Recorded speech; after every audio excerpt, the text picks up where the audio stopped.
Assalamualaikum warahmatullahi wabarakatuh. Saya Maesari, kelas 2 ESI A1. Melalui video ini saya akan menjelaskan materi tentang pandangan Islam terhadap filsafat.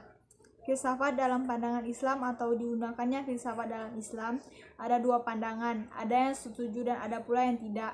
Pendapat yang menyatakan setuju alasannya adalah karena manusia mempunyai akal dan dengan akalnya manusia diminta untuk berpikir tentang apapun yang terjadi di muka bumi untuk menambah keyakinannya akan kekuasaan. Sedangkan pendapat yang tidak setuju menyatakan alasannya bahwa dalam filsafat yang dikedepankan adalah akal dan pasti menyebabkan meninggalkan Al-Quran dan hadis. Karena dalam Al-Quran surah Al-Hujurat ayat 1 kita disuruh untuk mendahulukan Allah Subhanahu wa taala dan Rasulnya, Al-Quran dan hadis.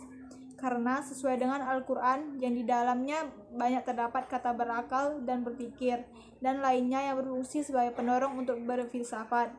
Akal merupakan pemberian Allah Subhanahu wa taala yang harus dipergunakan sebaik-baiknya dan semaksimal mungkin sebagai bentuk syukur atas diberikannya akal tadi, namun tetap harus dibatasi dengan Al-Quran dan hadis agar penggunaan akal tetap pada jalan yang benar dan tidak menyalahi. Melalui filsafat, orang-orang dapat sampai kepada keyakinan atau sekurang-kurangnya pengetahuan tentang adanya Tuhan. Tetapi sebaliknya, dengan filsafat, orang-orang bisa lari kepada kekafiran. Dengan demikian, filsafat itu dapat diandaikan sebagai pisau tajam yang bermata dua, yang dapat dimanfaatkan tetapi kalau salah menggunakannya dapat membahayakan. Filsafat dapat membawa pada keimanan hanyalah filsafat yang mendalam dan dilandasi dengan nilai-nilai Qur'ani atau Islam.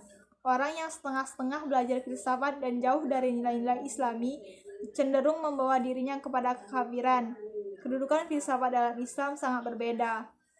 Kedudukan Islam dalam filsafat sangat berbeda dengan konsep filsafat Yahudi, sehingga harus dengan posisi yang berbeda itu tampak dalam sejarah bahwa filsafat dalam Islam telah diselamatkan oleh para filsuf Muslim. Pada gilirannya, justru filsafat Islam juga telah meluas dan mempengaruhi berbagai adat istiadat, kebudayaan, dan peradaban di segala penjuru. Ini berarti bahwa filsafat dalam Islam telah mendapat tempat yang sangat layak dan sama sekali tidak bertentangan ajaran-ajaran Islam itu sendiri.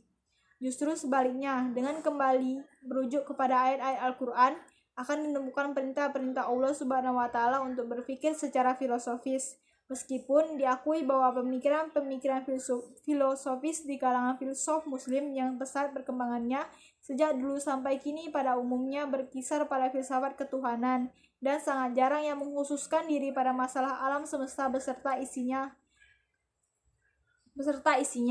Dengan kata lain, orientasi filsafat Islam selama ini bersifat vertikal dan jarang yang menghampiri persoalan-persoalan bersifat horizontal atau masalah sosial dan alam semesta.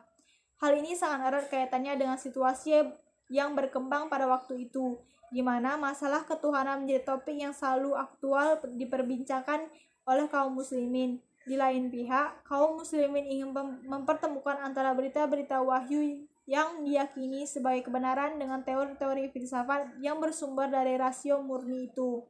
Filsafat dalam Islam jika dibandingkan dengan filsafat umum lainnya telah mempunyai ciri tersendiri sekalipun objeknya sama. Hal ini dikarenakan filsafat dalam Islam itu tunduk dan terikat oleh norma-norma Islam.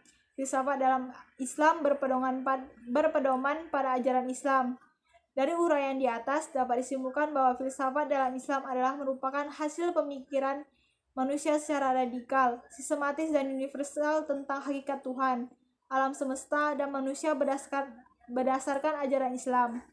Islam tidak mencegah orang untuk mempelajari ilmu filsafat, bahkan menganjurkan orang berfilsafat, berpikir menurut logika untuk memperkuat kebenaran yang dibawa oleh Al-Quran, dengan dalil akal dan pembawaan rasional. Dengan demikian, bahwa filsafat mendapat tempat yang seluas-luasnya dalam Islam. Filsafat dianggap dapat membawa kepada kebenaran, maka Islam mengakui bahwa selain kebenaran hakiki, masih ada lagi kebenaran yang tidak bersifat absolut, yaitu kebenaran yang dicapai sebagai hasil usaha akal budi manusia. Akal adalah anugerah dari Allah Subhanahu wa taala kepada manusia. Maka sewajarnya kalau akal mampu pula mencapai kebenaran. Kendadipun kebenaran yang dicapainya itu hanyalah dalam taraf yang relatif. Oleh sebab itu, kalau kebenaran yang relatif itu tidak bertentangan dengan ajaran Islam, Al-Quran dan hadis, maka kebenaran itu dapat saja gunakan dalam kehidupan ini. Demikian penjelasan yang dapat saya sampaikan. Saya akhiri. Wassalamualaikum warahmatullahi wabarakatuh.